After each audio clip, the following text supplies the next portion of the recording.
So after this little break to save part 10, we're back and we're going to take on the worst gym in recorded history proper.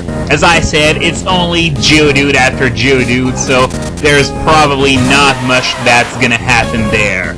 So anyway, it reminds me that over the holidays I was talking on a few forums about the possibility of, in an upcoming generation, that at least later gyms would not be based on type, but rather on a different kind of theme. I mean, monotype gyms are okay for the first half of the game, but later on in the game you get major boss fights that you can easily sweep with one Pokemon that's strong against the type of Pokemon that the gym uses. For example, the last gym in this game is a water gym, so you can bring a grass type or an electric type and completely dominate the gym. And this is one instance of the thing that I was talking about, the first one in fact, where you can either have one double battle or two singles. So I knew that ahead of time and I went for the single battles instead. So anyway, the idea was quite popular that for example, you'd have a gym that's based on pseudo-passing moves, and the gym leader would have a trick room team or something like that with varied types, so you couldn't have a full sweep with a single Pokemon unless that Pokemon had exceptional type coverage, of course, but it happens more often competitively than it does in-game. I'm talking about a Pokemon with great type coverage, that is. And one of the advantages of doing such a thing is that, well, I'm going to use Diamond, Pearl, and Platinum as an example. You know, in Diamond and Pearl, the last two gyms, there weren't very many Ice and Electric Pokemon in the Sinnoh Dex, the original one, that is. So, in both of those gyms, there were several trainers with Pokemon that actually used Ice and Electric moves, but that weren't Ice or Electric types.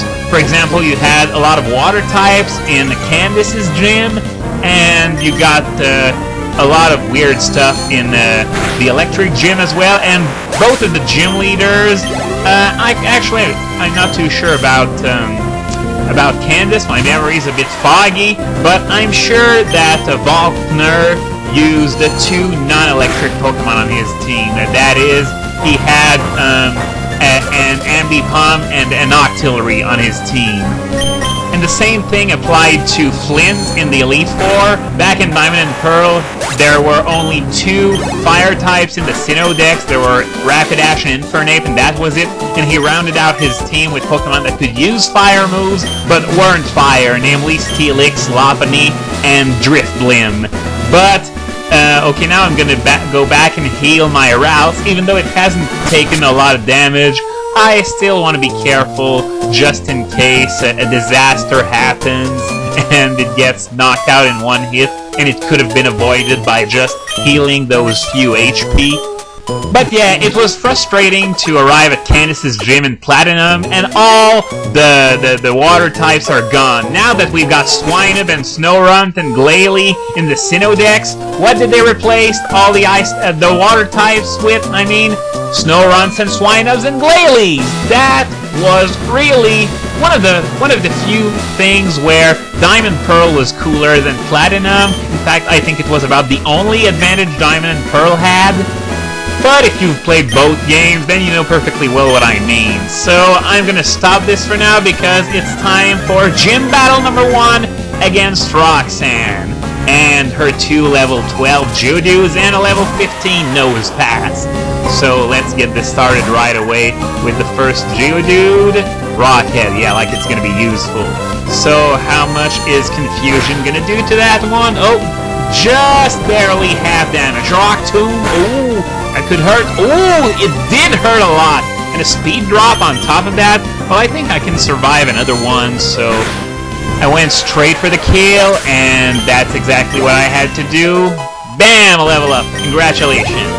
So now, okay, it's time for the second Geodude, and I imagine I'm going to have to take another Rock Tomb, so I'm going to use Confusion, and after that I'm going to switch out routes. Yeah, another Rock Tomb, because that speed drop could put me at a lower speed than that Geodude. I'm not 100% sure, but I'm not going to take any chances now. I'm going to have Combusken come in, and let's see what it's going to do. Oh, Potion! So I guess I'm going to finish it off with a good old-fashioned double kick to the face. And I'll be honest, I'm not a fan of that Geodude sprite. It looks like a piece of popcorn with a face and arms. And it's not like Geodude's a very creative-looking Pokemon either. It's just a boulder with a face and arms. So how could you get that wrong? So it's kind of odd that there aren't that many Geodude sprites that are really to my liking out there. So I just sent routes back out for it to get some of the experience on beating Nosepass, because it needs the experience a lot more than Combusken ever will. And I think even though I've got a 5 level advantage, I don't think the type advantage is going to... I mean, Nosepass over Combusken, though double kick didn't even one-hit KO it. Color me surprised. I thought that was going to do it for sure, but I guess Nosepass's defense is actually that good.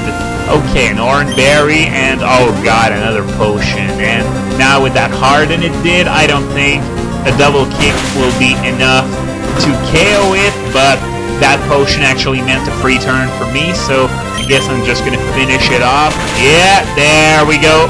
So, gym number 1 down, and it was about as tricky as you were gonna get from a battle in which I was in no danger at all of losing. Well, I don't mean that it was difficult, but it still dragged on a bit.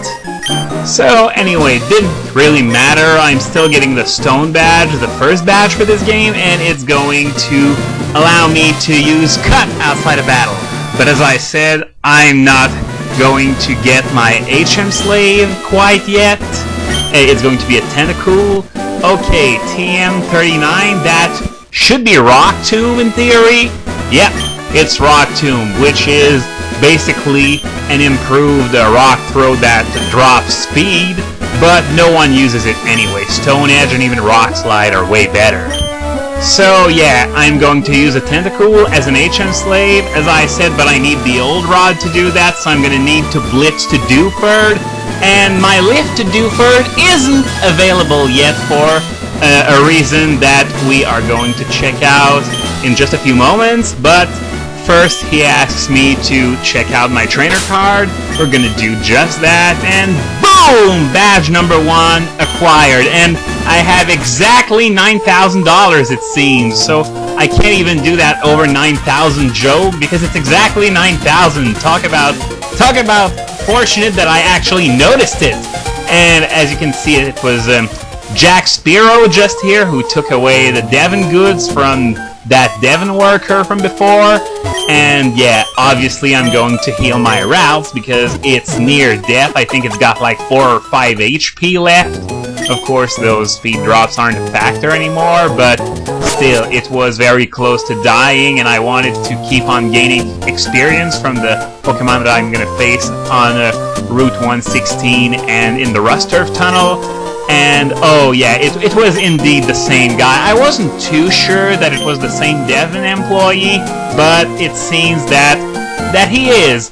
And yeah, Jack Spiro ran off with some goods that I honestly don't know what they do, but it's not something really important, though Team Aqua does need it, so no, I really don't know what those goods are. Maybe they're just a 6-pack of beer, although I don't think Devon makes beer for some reason. And yeah, and right now I'm just filling the time because it's another one of those goddamn Putrienos. I'm sick of Putrienos already! They make me want to smash my computer screens because I'm always forced to switch out.